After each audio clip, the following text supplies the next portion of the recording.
Welcome to Vinu Sindhi learning class. അപ്പോൾ ഇന്ന് നമ്മൾ നോക്കാൻ പോകുന്നത് ഏസ വേസ ജേസ. എന്താണ് ഈ ഏസ വേസ ജേസ എന്നൊക്കെ നമ്മൾ കേൾക്കുന്നുണ്ടാവും അല്ലേ? അപ്പൊ അത് എന്താണെന്ന് ഒരുപാട് പേർക്ക് അറിയത്തില്ലായിരിക്കും. അപ്പൊ അതിന്റെ ഒരു എക്സ്പ്ലനേഷൻ ആണ് കേട്ടോ. ഓക്കെ, ആദ്യം തന്നെ എന്താണ് ഈ ഏസ ഏസ ഏസ എന്നൊക്കെ കേട്ടിട്ടില്ലയോ? ഏസ മത് കറു എന്നൊക്കെ പറയാൻ കേട്ടിട്ടുണ്ട് അല്ലേ? അപ്പോൾ അതിനർത്ഥം അതുപോലെ അല്ലെങ്കിൽ ഇതുപോലെ എന്നുള്ള അർത്ഥമാണ്. ഇപ്പോ ഇസ് പ്രകാർ സെ അല്ലെങ്കിൽ ഇസ് തരഹ സെ എന്നൊക്കെ മീനിങ് വരുന്ന ഒരു വാക്കാണ് ഏസ എന്നുള്ളത് കേട്ടോ.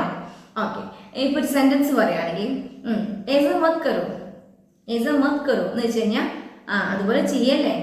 മത് കറോ എന്ന് വെച്ചാൽ ചെയ്യരുത്, അതുപോലെ ചെയ്യരുത്. മനസ്സിലായോ? അതുപോലെ തന്നെ മുझे ऐसा लगता है, മുझे ऐसा लगता है എന്ന് പറഞ്ഞു കഴിഞ്ഞാൽ എനിക്ക് അതുപോലെ തോന്നുന്നു. നമ്മൾ പറയാണ് എന്തെങ്കിലും കാര്യങ്ങൾ സംസാരിക്കുമ്പോൾ പറയും എനിക്ക് അങ്ങനെ തോന്നുന്നു. മുझे ऐसा लगता है. മനസ്സിലായോ? ഇനി അതുപോലെ തന്നെ ऐसे ही, ऐसे ही കേട്ടിട്ടില്ല? ऐसे ही എന്ന് ഉദ്ദേശിക്കുന്നത് എന്താ? मैंने ऐसे ही बोला, ഞാൻ അങ്ങനെ പറഞ്ഞതാണ്. ऐसे ही എന്ന് വെച്ച് കഴിഞ്ഞാൽ ചുമ്മാ എന്നുള്ള അർത്ഥത്തില് ജസ്റ്റ് ലൈക്ക് ദാറ്റ് എന്നുള്ള അർത്ഥം ഉണ്ട് കേട്ടോ അതിന്.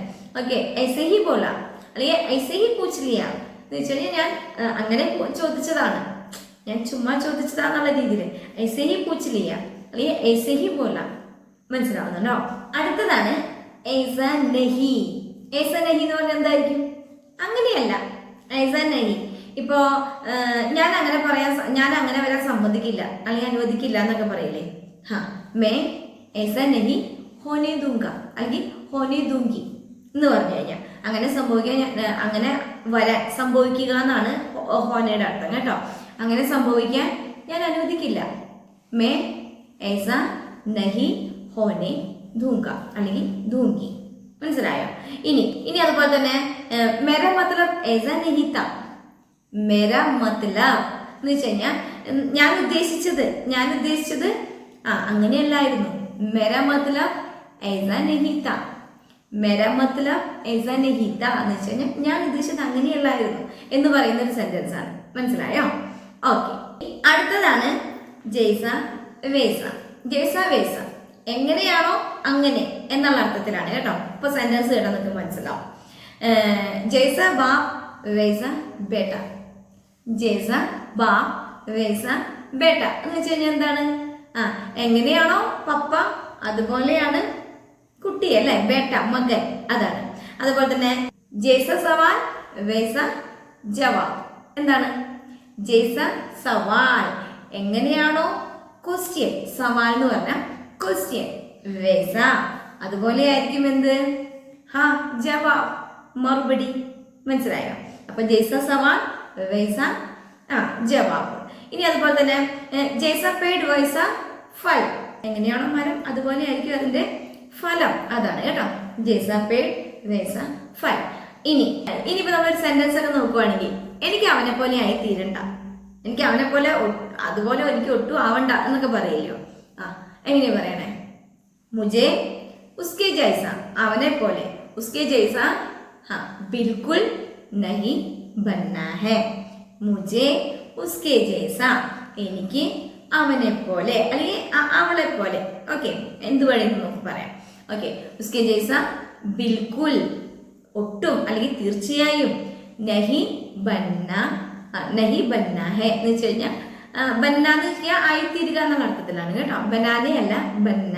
ഓക്കെ, മുझे उसके जैसा बिल्कुल नहीं बनना चाहिए അല്ലെങ്കിൽ നഹി ബന്ന ഹെ, എനിക്ക് അവനെ പോലെ തീർച്ചയായും ആവണ്ട എന്നുള്ളതാണ്. ഓക്കെ, ശരി.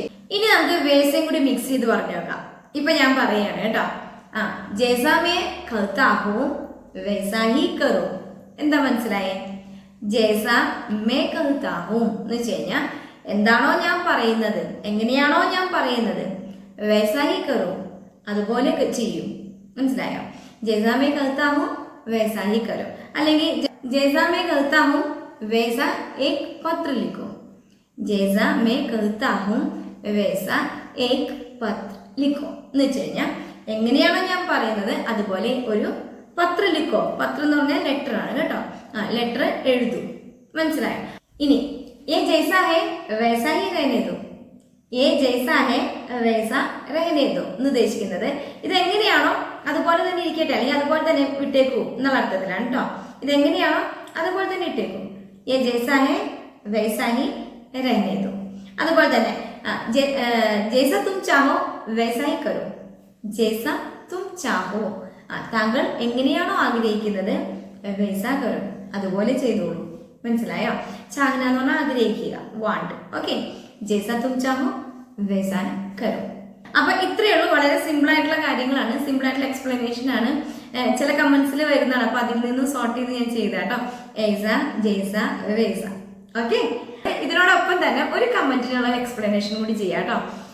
അതിനു മുമ്പായിട്ട് നമ്മുടെ 60 ഡേയ്സ് ചലഞ്ച് അറ്റൻഡ് ചെയ്യുന്നവരാണെന്നുണ്ടെങ്കിൽ എല്ലാ കാര്യങ്ങളും, ഒരുപാട് കാര്യങ്ങൾ ഇൻവോൾവ് ചെയ്തിട്ടുള്ള ഒരു കാര്യം, ഒരു സീരീസ് ആണത്. ഓക്കെ, ചോദിച്ചത് ഇതാണ്, ജോയ് എന്നുള്ളത്. ജോയിന്റെ ഒരു ക്ലാസ് ഞാൻ അതിൽ ഇട്ടിട്ടുണ്ട്. 1, 2, 3 അങ്ങനെ 60 ആയതുകൊണ്ടാണ് അതിന്റെ ഹെഡിങ് ആയിട്ടൊന്നും ഞാൻ എഴുതാഞ്ഞത്. ക്ലാസ്സിന്റെ ചിലതിന്റെ മുകളിൽ മാത്രം ഉണ്ടാവുള്ളൂ അതെന്താണ് അതിന്റെ അകത്ത് എന്നുള്ളത്. അത് കണ്ടിന്യൂ ചെയ്യുന്നവർക്കാണെങ്കിൽ അതിന്റെ ആവശ്യമില്ലല്ലോ, അതുകൊണ്ടാണ് ഞാൻ തമ്പനയിൽ ചേർക്കാഞ്ഞത് കേട്ടോ. ഓക്കെ, ഇപ്പൊ ഞാൻ പറയാം ജോയ് എന്നുള്ളത് എന്താണ്. ഇപ്പൊ നമ്മൾ എന്തെങ്കിലും കാര്യങ്ങൾ ചെയ്തു വെച്ചിട്ടുണ്ടാവും, അതല്ലെങ്കിൽ എന്തെങ്കിലും പറഞ്ഞു വെച്ചിട്ടുണ്ടാവും. ആ കാര്യത്തെ സൂചിപ്പിക്കാൻ വേണ്ടി നമ്മൾ സെന്റൻസിൽ ആ കാര്യം പിന്നെ പറയുന്നില്ല. മനസ്സിലായോ? ജോ എന്നേ പറയൂ. ഇപ്പൊ എക്സാമ്പിൾ പറയാം. ഇപ്പൊ നമ്മളൊരു തുണിക്കടയിൽ പോയി, ഈ എക്സാമ്പിൾ തന്നെയായിരുന്നു തോന്നുന്നു ഞാൻ അന്നും പറഞ്ഞത്. ഒരു തുണിക്കടയിൽ പോയിട്ട് ഞങ്ങൾ പോയി സാധനം വാങ്ങിയില്ല, തിരിച്ചു വന്നു. പിറ്റേ ദിവസം പോയിട്ട് നമ്മൾ പറയാണ്, ഹാ കൽ മുജെ ജോ ദിക്കായ അതാ വഹി ദിക്കാവോ.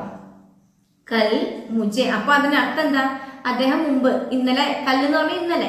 ഓക്കെ, ഇന്നലെ നമ്മൾ പോയിട്ടുണ്ടായിരുന്നല്ലോ, അപ്പൊ ഇന്നലെ എന്നെ കാണിച്ചു തന്നത് തന്നെ കാണിക്കൂ എന്നാണ് പറഞ്ഞത്. അപ്പൊ അവിടെ സംഭവം വസ്തു നമ്മൾ കാണിച്ചു തന്നില്ലയോ, അതാണ് ജോ. കേട്ടോ, കൽ മുജെ ജോ ദിക്കായ താ വഹി ദിക്കാവോ. അല്ലെങ്കിൽ കൽ മേനെ ജോ ബോല അതാ വഹി കരോ എന്ന് വെച്ച് കഴിഞ്ഞാൽ, ഞാൻ എന്തോ ഒരു കാര്യം പറഞ്ഞു വെച്ചിട്ടുണ്ട്. കൽ മേനെ ജോ ബോലാത അല്ലെങ്കിൽ ബോലി ഥി. ഓക്കെ, ഞാൻ എന്തോ പറഞ്ഞു വെച്ചിട്ട് ആ കാര്യത്തിനെ സൂചിപ്പിക്കാൻ നമ്മൾ ജോ പറഞ്ഞു. ഓഹിക്കരോ, അത് തന്നെ ചെയ്യും. മനസ്സിലായോ? അപ്പൊ അതാണ് ജോ. ഇനി ജോബി, അതാണ് ചോദിച്ചിരിക്കുന്നത് അല്ലെ, എന്ത് തന്നെ ആയാലും എന്നാണ് അതിന്റെ അർത്ഥം കേട്ടോ. ഇപ്പൊ ജോബി കാം കർണ ഹെ ഓ സഹി തരഹ് സെ കർണ ഹെ എന്ന് വെച്ച് കഴിഞ്ഞാൽ, ജോബി കാം എന്ത് തന്നെയായാലും, എന്ത് ജോലി തന്നെ ആയാലും. മനസ്സിലായോ? അവിടെ കാമോ വന്നല്ലോ. ജോബി കാം എന്ത് ജോലി തന്നെ ആയാലും അത് ഓ സഹി തരഹ് സെ ശരിയായി അല്ലെങ്കിൽ കൃത്യമായി ചെയ്യണം. കർണ ഹെ, ജോബി കാം കർണ ഹെ ഓ സഹി തരഹ് സെ കർണ ഹെ. അത്രേ ഉള്ളൂ കേട്ടോ. അപ്പൊ ക്ലിയർ ആയെന്ന് തോന്നുന്നു. അപ്പൊ ഇങ്ങനെയുള്ള കമന്റ്സ് ഒക്കെ ഉണ്ടെന്നുണ്ടെങ്കിൽ ഞാൻ ക്ലാസ്സിന്റെ പുറകിൽ ഇട്ടേക്കാം കേട്ടോ. അപ്പൊ ഇന്നത്തെ ക്ലാസ് ഇത്രയേ ഉള്ളൂ. എന്നും പറഞ്ഞ പോലെ തന്നെ ആരെങ്കിലും നമ്മുടെ ക്ലാസ് സബ്സ്ക്രൈബ് ചെയ്യാതെ കാണുന്നുണ്ടെങ്കിൽ ഒന്ന് സബ്സ്ക്രൈബ് ചെയ്തിട്ടേക്കണേ. അതുപോലെ തന്നെ മറ്റുള്ളവരിലേക്ക് ഷെയർ ചെയ്തെടുക്കാനായിട്ട് മറക്കരുത്. പിന്നെ എന്നും പറഞ്ഞ പോലെ വീഡിയോ ഇഷ്ടപ്പെട്ട ഒരു ലൈക്ക് ചെയ്യാൻ മറക്കരുത്. ഓക്കെ, അപ്പോൾ അടുത്ത ക്ലാസ്സിൽ കാണാം. ബൈ.